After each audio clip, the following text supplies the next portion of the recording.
She did everything right. She smiled, supported, and stayed soft even when she felt alone in the room. He said he loved her. But one morning, he was just gone. No fight, no warning, just silence. Carol spent months wondering, was I not enough? Too emotional? Too strong? But here's the truth no one told her. Men don't stay for the most obvious reasons. They stay because of what they feel, quietly, deeply, and often unconsciously. And most women, especially the kind-hearted ones, never get told what these feelings are. So today, let's change that. Let's name the 4 subtle emotional experiences that make older men stay, not out of guilt or comfort, but out of deep connection. And if you've ever questioned, why did he stay, or why did he leave? This might answer more than you expect. If a part of this speaks to you already, I'd love to know.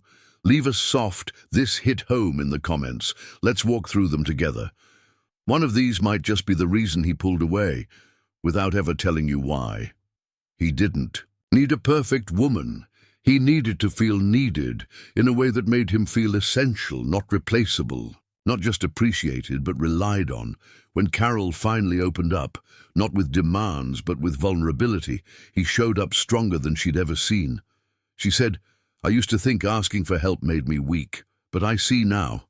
It gave him a reason to step in, not step back." For many mature men, being useful is how they feel loved, not for ego, but for purpose.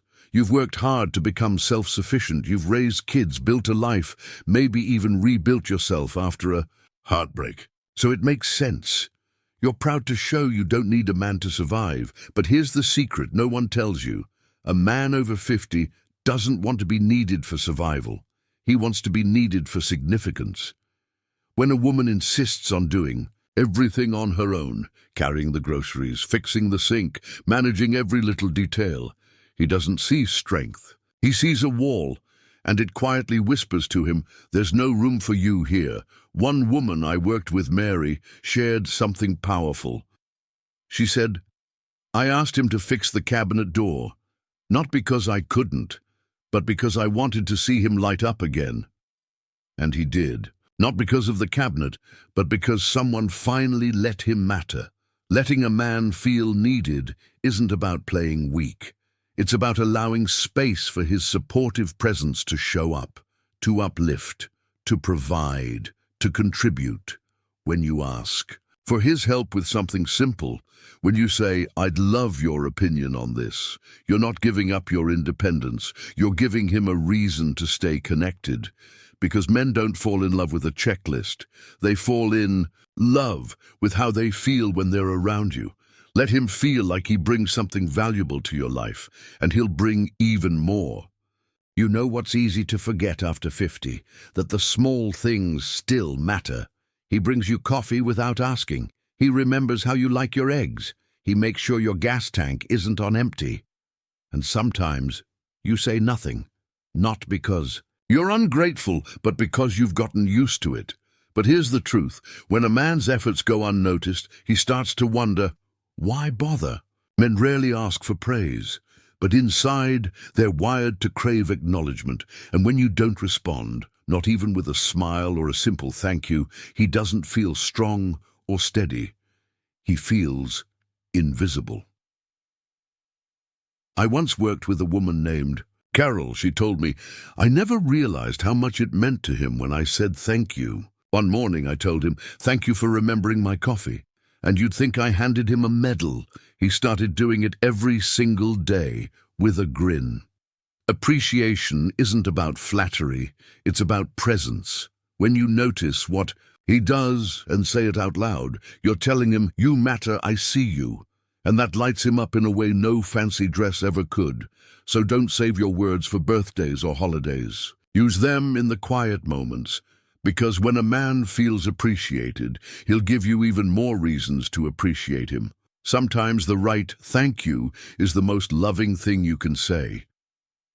At this point in life, we all carry a list of what we want, what we won't tolerate, and what we think a partner should be. And sometimes, without meaning to, we try to shape the man in front of us into the man we dreamed of. We suggest how he should dress. We hint that he could talk more, or listen better, or be more like someone else's husband. We don't mean harm. We're just hoping for connection, for growth. But here's what men hear: you're not enough as you are. And that lands deep. When a man feels judged, constantly corrected, or not quite right, he doesn't lean, and he shuts down. One woman, Isabella, once told me, when I stopped trying to mold him into the husband I imagined and started appreciating the man in front of me, that's when we truly connected. And it showed. Their relationship didn't become perfect. It became real. You see, deep love isn't about agreeing on everything or fixing your partner into someone else. It's about saying, I see your flaws, and I still choose you. That kind of love creates safety. And safety? That's what makes a man stay. That's when he opens up, grows, and gives back in ways you never had to ask for. Because when a man feels accepted, not for who he could be, but for who he is today, he starts to believe in himself again, and in you. We've all been there, hoping he'll just know what we're thinking, that he'll sense when we're upset, that he'll figure out what we need without us having to say it. But here's the truth. Most women never hear. Men are terrible mind readers, not because they don't care, but because their brains don't pick up on subtle emotional cues the way women's do, and when you expect him to guess, you're setting him up to fail. When he doesn't respond the way you hoped, you feel hurt. When he doesn't anticipate your needs, you feel unseen. And he just feels confused, like he's always one wrong move away from disappointing you. One woman once told me something simple but powerful. I told him, I don't need you to respond right away. I just need you to text before bed so I know we're okay. And he never forgot it. It became his way of showing he cared. That's the magic of clear communication. Setting a boundary isn't being difficult. It's being loving with yourself. And with him, it gives him a map, a way to win with you. And most good men, they want to win. They want to get it right. They just need to know how. So instead of waiting in silence, hoping he figures it out, try saying it out loud. Not with frustration, with grace. Because when a man knows your boundaries, he doesn't feel limited. He feels safe. And so do you. Trust is beautiful until fear takes over.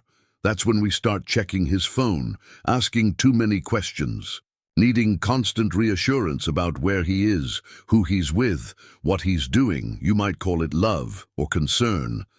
But to him, it feels like surveillance. Men, especially those over 50, have lived long enough to crave peace. And when someone questions their every move, it doesn't feel like love, it feels like doubt. Here's what happens.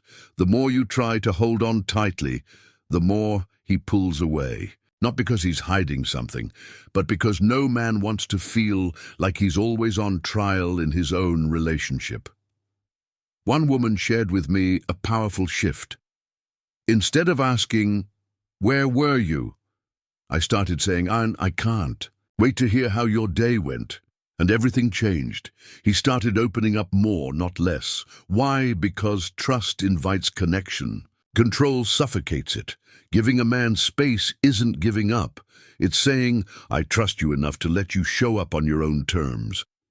And when a man feels trusted, he rises to meet that trust. He shows up even stronger. Remember, trust isn't being blind. It's being brave enough to believe in him until he gives you a reason not to. Give him the freedom to breathe. And watch how naturally he moves closer. Here's what I want you to remember. You don't have to bend, shrink, or perform to keep a man's love. The right man, especially one who's lived enough to value depth, doesn't need perfection. He needs presence. He needs connection. When you let him feel needed, not because you're helpless, but because you honor his role, he feels alive. When you show appreciation, speak your boundaries with grace, and offer trust instead of control, You invite a man to step up, not shut down. The most magnetic thing about you isn't how youthful you appear or how much you do for him. It's the calm confidence of a woman who knows her worth, who gives from wholeness, not fear. You're not here to chase connection. You're here to recognize it, allow it, and most importantly, receive it. So let him feel, let him rise. But never forget, the energy that draws him close starts with how you honor yourself first. If any part of this touched something in you, maybe a memory, a moment, or a lesson, I'd love to hear about it in the comments. Your story might be exactly what another woman needs to read today. And if you'd like more honest, heart-centered insights like this, feel free to subscribe. You're not alone on this path.